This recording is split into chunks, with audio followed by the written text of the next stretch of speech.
দক্ষিণ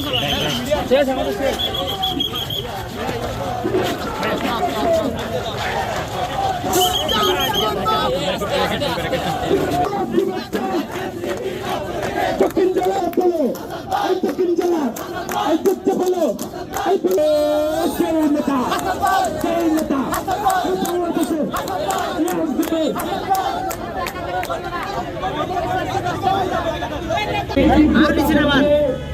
আপনারা আমাদের কথা শুনছেন, সেজন্য আপনাদের কাছে কৃতজ্ঞতা। আমরা আপনাদের কাছে নতুন বাংলাদেশের বার্তা নিয়ে এসেছি। সেই বাংলাদেশে আমাদের প্রথম এবং প্রধান যে জায়গাটি, সেটি হচ্ছে আমাদের নতুন বাংলাদেশ হলো বৈষম্যমূলক বাংলাদেশ। আমাদের এই বৈষম্যহীন বাংলাদেশ করার জন্য আমাদের নতুন যে বাংলাদেশটা হবে, আমাদের অতীতে যে বৈষম্যমূলক যে বাংলাদেশটা ছিল, সেটার উঠে উঠে আমরা একটা বৈষম্যহীন বাংলাদেশ আমরা গড়ে তুলব।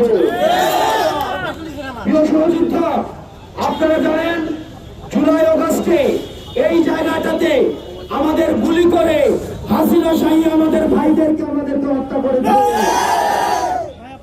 প্রিয় চট্টগ্রামবাসী, আমরা আপনাদেরকে নতুন বাংলাদেশের গল্প শোনাতে চাই।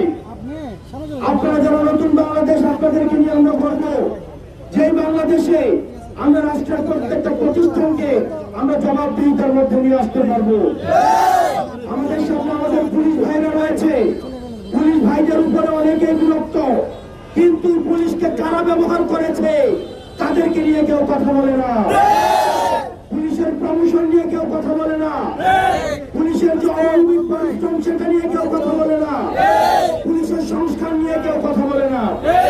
আমরা সংস্কার নিয়ে কথা বলছি, আমরা কথা বলছি। আমরা এমন একটা বাংলাদেশ গড়ব যেখানে পুলিশকে আর কেউ লাঠিয়াল হিসাবে ব্যবহার করতে পারবে না। আমরা এমন একটা বাংলাদেশ করতে চাই যেখানে প্রশাসনকে আর লাঠিয়াল হিসাবে ব্যবহার করতে পারবে না। আমরা এমন একটা বাংলাদেশ করতে চাই যে বাংলাদেশে ওসিকে এবং ইউনিকে দাঁড় করিয়ে সাক্ষ্য রেখে কোন মিডিয়া ইলেকশনে প্রতিনিধিত্ব হবে না, আমি ভার্সেস দামি ইলেকশনে প্রতিনিধিত্ব হবে না। আমাদের সরকারি কর্মকর্তা এবং কর্মচারী যে বাইরে রয়েছেন, আমরা আপনাদেরকে আহ্বান জানাবো, আপনারা কোন সরকারি কোন সরকারের দলীয় লাঠিয়াল বাহিনী হিসেবে নিজেরা কাজ করেন না।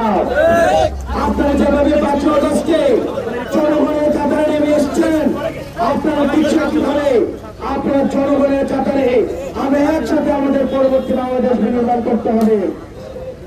প্রিয় চট্টগ্রামবাসী, আপনাদের কাছে প্রশ্ন, আপনারা কি আর এই মুজিববাদী সংবিধান আর সংসদে দেখতে চান?